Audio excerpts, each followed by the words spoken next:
President Trump today urging one of his biggest critics, Congresswoman Alexandria Ocasio-Cortez, to challenge another one of his biggest critics, Chuck Schumer, for his New York Senate seat, saying it would be, quote, a big improvement and that she'd likely win.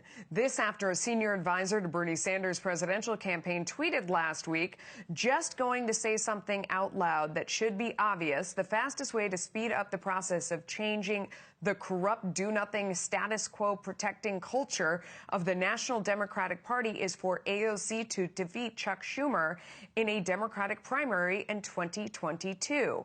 The freshman congresswoman raising a whopping $10.5 million and hiring nearly 40 staffers for her reelection bid. The haul makes her the fifth highest fundraiser of this cycle so far. Leslie, let me start with you. So she's raised a ton of money. She's spent a ton of money, more than any House Democrat seeking re-election, $6.3 million. She has 40 staffers, which is more the size of a Senate campaign. She is also facing a primary challenger tomorrow, Michelle Caruso Cabrera. What do you think are the reasons for her staffing up and spending so big? Is it that challenger, or is she eyeing the Senate seat? I think it's the challenger. I think she wants to secure the seat that she has. I think that although she has a very powerful voice, obviously, and a very large following, she also knows that maybe she's not ready, and I don't want to say for prime time, she certainly is a House member, but ready for the Senate. Quite frankly, the majority of Democrats are moderates. We've seen that in 2016 with the Democratic nominee being Hillary Clinton, and then again now in 2020 with Joe Biden becoming the Democratic nominee. She is of the Bernie Sanders camp, the far left progressive faction of the Democratic Party, which didn't succeed in 2016, didn't succeed in 2020, does not reflect the majority of Democrats in the country or in the state of New York. So no, I don't think she'll go for it. And I don't think she should. And I understand why the president's baiting her to do so. It would be further division in the party and less things Democrats could try to get done. Dagen, what do you think about this? I mean, she is facing that primary challenge tomorrow. It has been more of a fight than I think she thought it was going to be. We don't know how it's going to turn out tomorrow, but she certainly has had so much money and a massive staff at her disposal that if it's even close, that tells you something.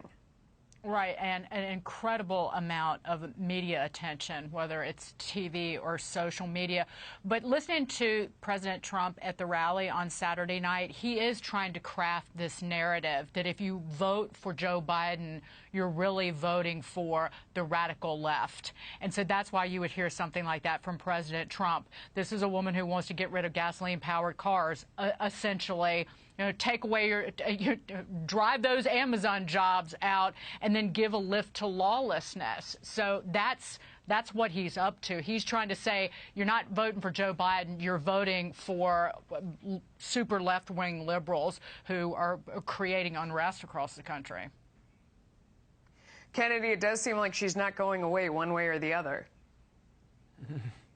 No, she's not. And to Leslie's point, I do hope she splits the party. I hope both parties are split, because a two-party system is really what's wrong with this country.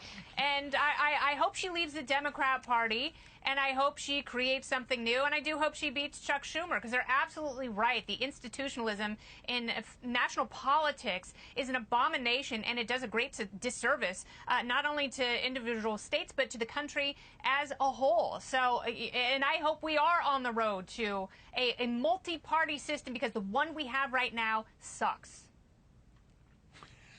Wow. I don't know how to top that, so I'm going to leave it there.